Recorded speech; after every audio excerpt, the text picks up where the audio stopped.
ఎప్పుడు వరదలు వచ్చినా ఆ ఇండ్లు మునుగుతున్నాయి. అనేక సార్లు కొన్ని కూలిపోతున్నాయి. అక్కడ నివాసం ఉండేది అందరూ నిరుపేదలే. రెక్కాడితే కానీ డొక్కాడని కుటుంబాల సమూహాలు ఆ కాలనీల్లో నివాసం ఉంటున్నాయి. నాటి ఉమ్మడి ఆంధ్రప్రదేశ్ సీఎం రాజశేఖర్ రెడ్డి ఇండ్లను ప్రారంభించారు. అప్పట్లోనే కాంగ్రెస్ ప్రభుత్వం సింగిల్ బెడ్రూమ్లను నిర్మించి అన్ని సౌకర్యాలు కల్పించి టవర్ కల్చర్ ని పరిచయం చేసింది. 20 ఏళ్లు గడిచిన తర్వాత నాటి నిర్మాణాలు బలహీనంగా మారాయి. ఖమ్మం జిల్లాలోని రాజీవ్ గృహకల్ప గురించి తెలుసుకుందాం.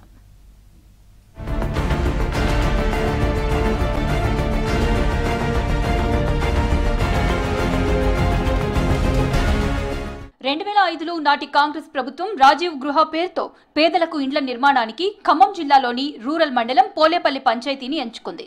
నాడు శంకుస్థాపన చేసి 2 ఇయర్స్ లో ఇండ్ల నిర్మాణం పూర్తి చేసి 2007లో దివంగత ముఖ్యమంత్రి వైఎస్ఆర్ రాజీవ్ గృహ కల్పను ప్రారంభించారు.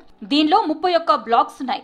ఒక్కో బ్లాక్ లో 24 ఇళ్ల చొప్పున మొత్తం 744 ఇండ్లున్నాయి. వాటిని 744 కుటుంబాలకు కేటాయించారు. రాజీవ్ గృహ కల్పలో ఒక్కో ఇంటి విలువ నాడు 74,000 రూపాయలుగా నిర్ణయించారు. దీనికి ప్రభుత్వమే లబ్ధిదారుల ఇళ్ల పట్టాలను బ్యాంకులో మార్టగేజ్ వారి పేరుతో లోన్ తీసుకుని ఇల్లు కేటాయించింది. లబ్ధిదారులు నెలకు 500 రూపాయల చొప్పున బ్యాంకులకు వాయిదాలు చెల్లిస్తే దానికి 3 రెట్లు అదనంగా 1,500 రూపాయలను ప్రభుత్వం వారి పేరుతో బ్యాంకులో జమ చేస్తుంది. ఇలా 120 నుంచి 140 వాయిదాల వరకు బ్యాంకులకు చెల్లిస్తే లోన్ చెల్లింపు పూర్తయింది. నాడు ప్రభుత్వం 744 ఇళ్లను సుమారు 7 బ్యాంకుల్లో లోన్ తీసుకుని లబ్ధిదారులకు కేటాయించారు. అందులో స్టేట్ బ్యాంక్ ఆఫ్ హైదరాబాద్ ఎక్కువ ఇళ్లను కేటాయించారు. ఇండ్లు కూలిపోయేటట్టే ఉన్నాయి, కూలిపోయేటట్టే ఉన్నాయి. అంతే ఎక్కడికక్కడికి సెల్పులు ఇరిగినాయి. మీకు పైన చూస్తేనే కనపడుతుంది. పెచ్చలు ఊడిపోయినాయి, ఆ కిటికీల సెల్పులు ఇరిగిపోయినాయి, ఊడిపోయినాయి. ఎవరు పట్టించుకునే నాదుడే లేడు మాకు. ఆ లైన్ ఏటి ముందటి అయితే అన్నీ కూలిపోయినాయి. ఎవరు పట్టించుకునే నాదుడే లేదు. మమ్మల్ని భయంగా ఉన్నది, మాకు భయంగా ఉన్నది. పండుకుంటే లేచిన దానిక మాకు భయంగా ఉన్నది. రాత్రిపూట కూడా లేచి వస్తాను మేము. వరద వస్తుందని మాకు, వరదలతో భయం అవుతుంది మాకు. 3 సార్లు నివాస గృహాల్లోకి వచ్చిన వరద నీరు మళ్లీ ఏ అర్ధరాత్రి వస్తుందోనని రాజీవ్ గృహకల్ప వాసులు భయం గుప్పిట్లో కాలం గడుపుతున్నారు.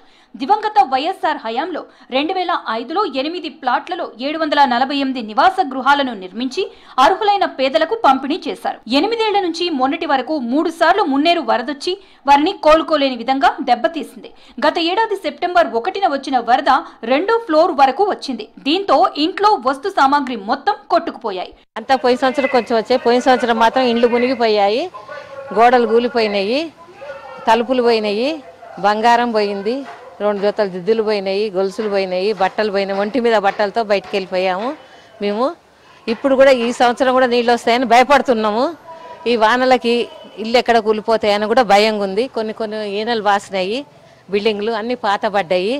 ఎప్పుడు వానలకు తడుస్తాయో, ఎప్పుడు కూలుతాయో, జనాలకు నష్టం వస్తుందని భయపడుతున్నాము. గృహకల్పలో పెచ్చులూడిన గోడలు, చువ్వలు తేలిన స్లాబులు ఎప్పుడు కూల్తాయోనని ఆందోళనలో బిక్కుబిక్కుమంటూ కాలం వెళ్లదీస్తున్నారు ప్రజలు.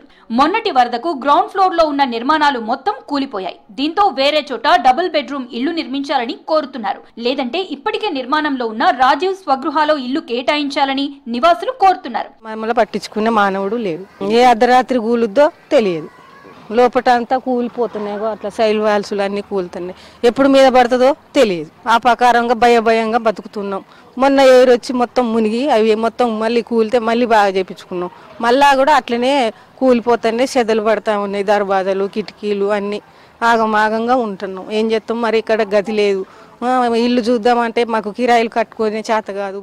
రాజీవ్ గృహకల్ప నివాసాలు మున్నేటికి కొద్ది దూరంలోనే ఉండటం, ఏటి పక్కన ఎలాంటి రక్షణ గోడ లేకపోవటంతో వరద తాకిడికి నష్టం అధికంగా జరిగింది.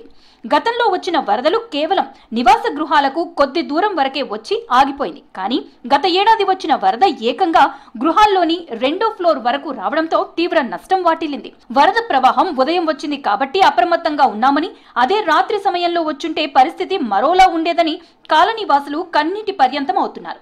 అదే రక్షణ గోడ ఉంటే ఇంతటి నష్టం జరిగేది కాదని ప్రభుత్వం ఇప్పటికైనా రక్షణ గోడ నిర్మాణ పనులు త్వరితగతిన పూర్తి చేసి వరద ముంపు నుంచి రక్షించాలని వారు కోరుతున్నారు. స్లాబ్ అయితే ఎప్పుడు కూలిపోయిద్దో తెలియదు. ప్రస్తుతానికైతే ఇక్కడ నీళ్ళలో సమస్య కూడా అలానే ఉంది. సో మొన్న వచ్చిన వరదలకైతే మాత్రం ఫస్ట్ ఫ్లోర్ మొత్తం మునిగిపోయింది. చాలా నీటి సమస్య కూడా ఏర్పడింది. చూడొచ్చు, ట్యాప్లో ఓపెన్ చేస్తే మాత్రం మొత్తం మురికి నీరు అయితే రావడం జరుగుతుంది. సో ప్రభుత్వం అయితే దీనిపైన స్పందించాలని అయితే కోరుకుంటున్నానండి. రాజీవ్ గృహకల్ప అపార్ట్మెంట్లలో ఇబ్బందులు లేకుండా చూడాలన్నారు స్థానికులు.